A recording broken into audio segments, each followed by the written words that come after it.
Live from the Congress Center in London, England, it's theCUBE at MIT and the Digital Economy, the second machine age.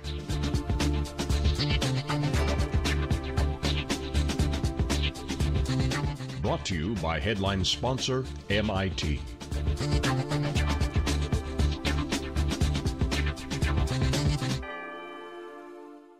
Hi everybody, welcome to London. This is Dave Vellante with Stu Miniman, and this is theCUBE. theCUBE goes out, we go to the events, we extract the signal from the noise. We're very pleased to be in London, the scene of the first machine age, but we're here to talk about the second machine age. Andrew McAfee and Eric Brynjolfsson. Gentlemen, first of all, congratulations on this fantastic book. It's been getting great acclaim. It's a wonderful book if you haven't read it. Andrew, maybe you could hold it up for our audience here, the second machine age. And Dave, to start off, thanks to you for being able to pronounce both of our names correctly. That's just about unprecedented in the history of the second machine age. I could probably even spell them. But, Whoa. Don't. So anyway, welcome. Really appreciate you guys coming on and appreciate the opportunity to talk about the book. So Andrew, I want to start with you. So why London? I mean, I talked about the first machine age. Why are we back here? One of the things we learned when we were writing the book is how big a deal technological progress is. And the way you learn that is by going back and looking at a lot of history and trying to understand what bent the curve of human history. If we look at how advanced our civilizations are, if we look at how many people there are in the world, if we look at GDP per capita around the world, amazingly enough, we have that data going back hundreds, sometimes thousands of years. And no matter what data you're looking at, you get the same story, which is that nothing happened until the Industrial Revolution. So for us, the start of the first machine age, for us it's a real thrill to come to London, to come to the UK, which was the birthplace of the Industrial Revolution and the first machine age, to talk about the second. So Eric, I wonder if you could, two sort of main vectors that you could take away from the book. One is that machines have always replaced humans and maybe doing so in a different rate these days. But the other is the potential of continued innovation. Even though many people say Moore's law is dead, you guys have come up with sort of a premise as to how innovation will continue to double. So boil it down for the layperson. What should we think about in this book? I mean, let me just elaborate on what you just said. Technology has always been destroying jobs, but it's also always been creating jobs. A couple centuries ago, 90% of Americans worked in agriculture, on farms. In 1900 it was down to about 41%, now it's less than 2%. All those people didn't simply become unemployed. Instead, new industries were invented by Henry Ford, Steve Jobs, Bill Gates, lots of other people, and people got, rather than unemployed, they became redeployed. One of the concerns is are we doing that fast enough this time around? We see a lot of bounty being created by technology. Global poverty rates are falling, record wealth in the United States, record GDP per person, but not everyone's participating in that, not everyone's sharing. The past 10, 15 years, we've actually, to our surprise, seen median income fall. That's the income of the person at the 50th percentile, even though the overall pie is getting bigger. And one of the reasons that we created the initiative on the digital economy was to try to crack that nut, understand what exactly is going on, how is technology behaving differently this time around than earlier eras, and part of that has to do with some of the unique characteristics of digital goods. Well, and your point in the book is that normally median income tracks productivity, and it's not this time around. Should we be concerned about that? I think we should be concerned about it. That's different than trying to stop or halt the course of technology. That's absolutely not something we should do. We should be more concerned about that, right? we need to let technology move ahead. We need to let the innovation happen. And if we are concerned about some of the side effects or some of the consequences of that, fine, let's deal with those. You bring up what I think is one of the most important side effects to have our eye on, which is exactly as you say. When we look back for a long time, the average worker was taking home more pay, a higher standard of living, decade after decade, as their productivity improved, to the point that we started to think about that as an economic law. Your compensation is your marginal productivity. Fantastic. What we've noticed over the past couple decades, and I don't think it's a coincidence that we've noticed this as the computer age has accelerated, is that there's been a decoupling. The productivity continues to go up, but the wage, that average income, has stagnated. And dealing with that is one of our big challenges. So what do you tell your students?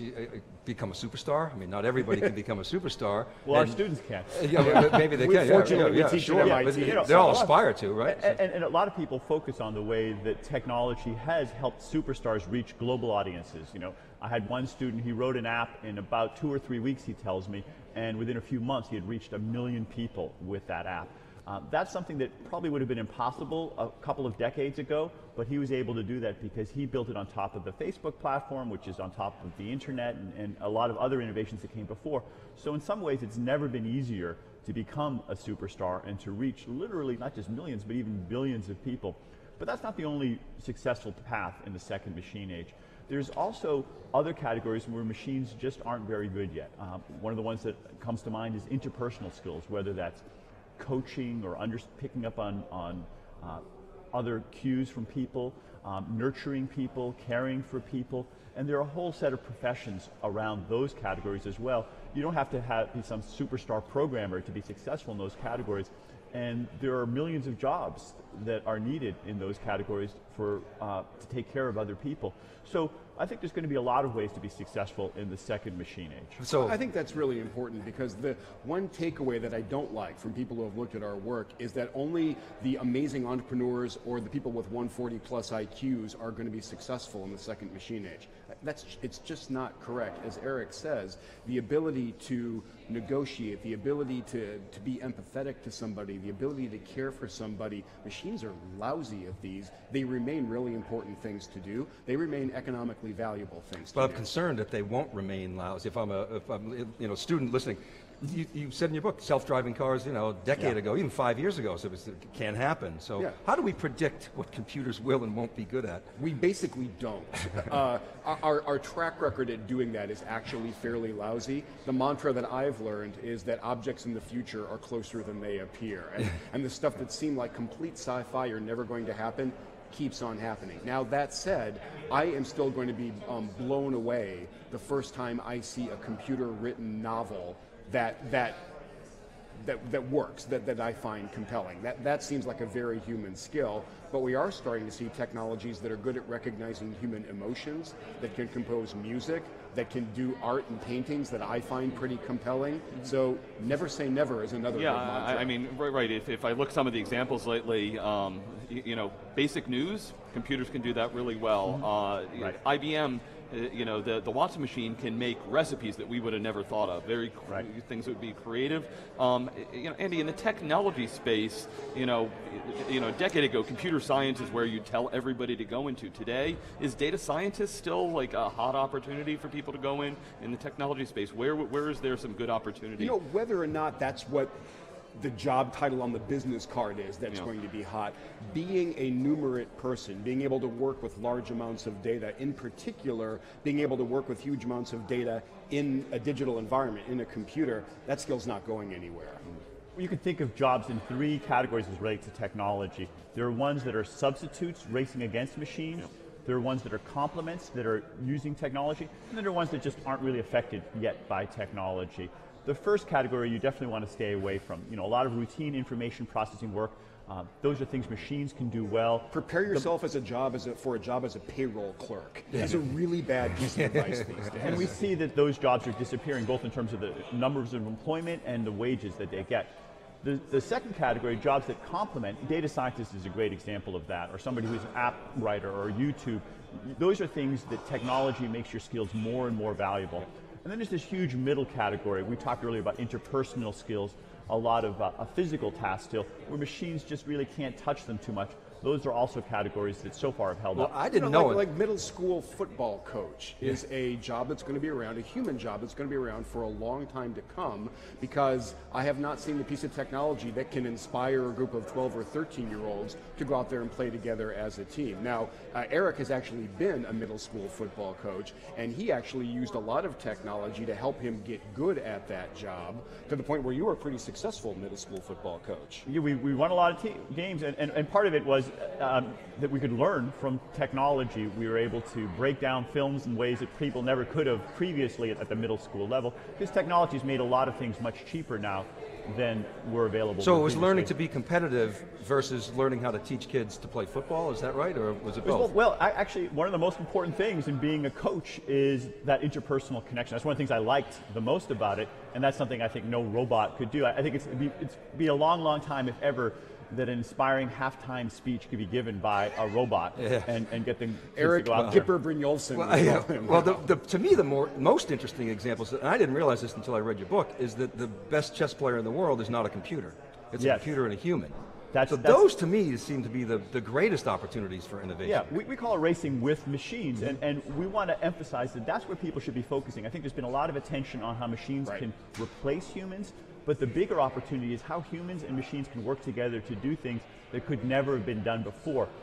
In games like chess, we see that possibility, but even more interestingly is when they're making new discoveries in neuroscience or new kinds of business models like Uber and others, where we are seeing value creation in ways that were just not possible previously. And that chess example is going to spill over into the rest of the economy very, very quickly. I think about medicine and medical diagnosis.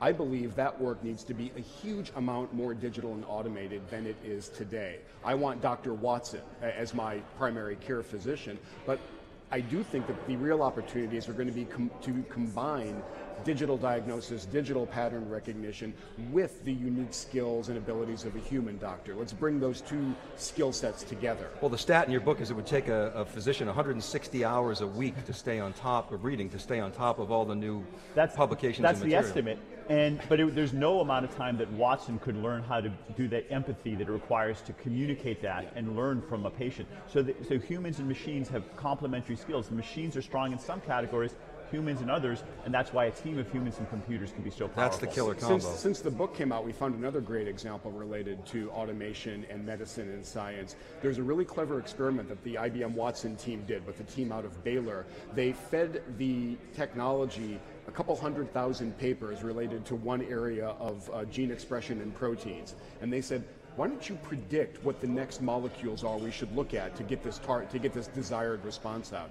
And the computer said, okay, we think these 9 are the next ones that are going to be good candidates. What they did that was so clever, they only gave the computer papers that had been published through 2003. So then we have 12 years to see if those hypotheses turned out to be correct. The computer was batting about 700. So people say that technology can never be creative. I think coming up with a good scientific hypothesis is an example of creative work. Let's make that work a lot more digital as well. So, you got a question I from the crowd? just a question from the crowd here.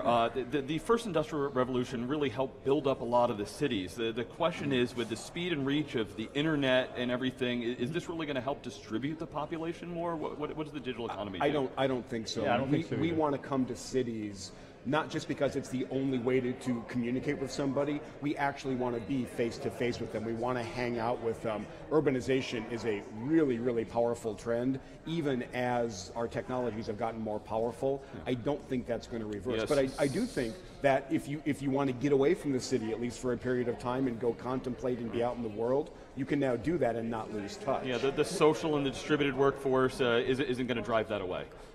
It's a real phenomenon, but it's not going to mean that cities are going to depopulate. Well, the cities have two unique capabilities. One is the entertainment, and that you like to socialize with people in a face-to-face way most of the time, although people do it online as well. The other is that there's still a lot of types of communication that are best done in person.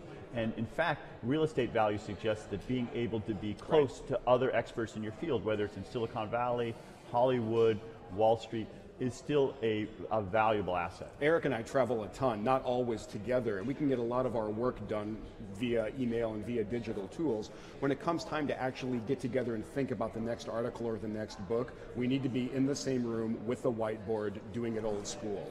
I wonder if we come back to the roots of innovation. Moore's Law, as Gordon Moore sort of put it forth. 50th anniversary next week. Yeah, and it's coming to an end in terms of, it actually has ended in terms